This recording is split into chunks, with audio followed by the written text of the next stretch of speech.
আড্ডা ও ট্রাফিকের কড়াকড়ি সত্ত্বেও সিটি সেন্টারে দীর্ঘদিন ধরে বেআইনি পার্কিংয়ের অভিযোগে সরব ছিলেন স্থানীয়রা।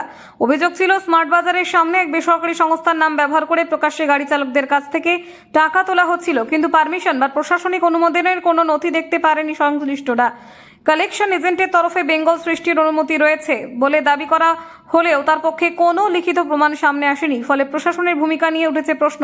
বিষয়টি সামনে আসতেই আড্ডার চেয়ারম্যান মাননীয় কবি দত্ত জানান, অভিযোগ খতিয়ে দেখে প্রয়োজনীয় ব্যবস্থা নেওয়া হবে। তার আশ্বাসের পরে সন্ধ্যাবেলায় নড়ে চড়ে বসে পুলিশ প্রশাসন। পুলিশের ঊর্ধ্বতন কর্তাদের উপস্থিতিতে প্রথমে মাইকিং করে নো পার্কিং জোন থেকে গাড়ি সরিয়ে নেওয়ার নির্দেশ দেওয়া হয়। এরপর যেসব গাড়ি সরানো হয়নি সেগুলির বিরুদ্ধে আইন মোতাবেক চালান কাটা শুরু হয়। অভিযানে উপস্থিত ছিলেন traffic inspector ৩ Sanjeev Tiwari, traffic officer in charge Sukanta Das এবং এএসআই তাপস গুঁই।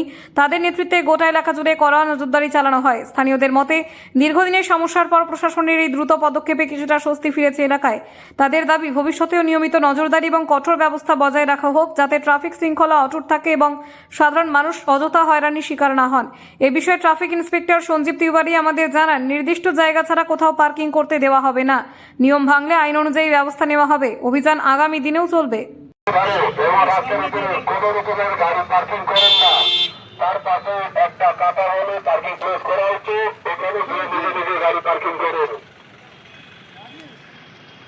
আছে সেই চাপের আইডেন্টিফিকেশন নিয়ে আপনি সেই সমস্ত গাড়ির চার্ট লিখে দেবেন যে চাপ আছে তারা এখানে রাখবে, তাছাড়া কেউ রাখবে না। একটা মানুষের কথা একটা কেন ওইদিকে রাখবে না, একটা মানুষের যদি এখানে সেই মানুষটাই থাকে, তার মনে করুন তারা তো বেতন দেয় না এখানে রাখার জন্য।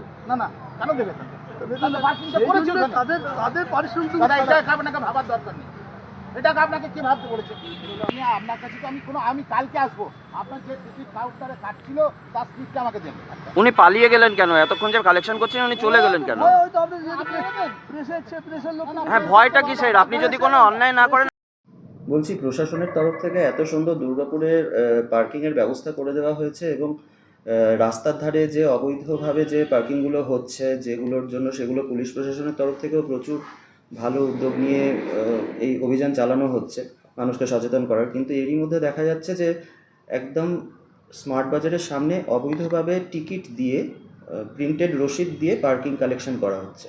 এই ব্যাপারে কি বলবেন? না, আমরা তো সিটি সেন্টারকে তোমরা নিজেরাও স্বীকার করলে যে এটা ওয়েল অর্গানাইজ পার্কিংয়ের মধ্যে আমরা চেষ্টা করছি। আমরা সবার সহযোগিতা চাই। এটা এই বেঙ্গল সৃষ্টির ইয়েতে আমরা কিছু অভিযোগ আগেও পেয়েছি, আমাদের ব্যাপারটা একটু খতিয়ে দেখতে হবে। তো আমরা সবার কোঅপারেশন চাই, বেঙ্গল সৃষ্টি হোক যাই হোক, বা সাধারণ লোকেরও কোঅপারেশন চাই।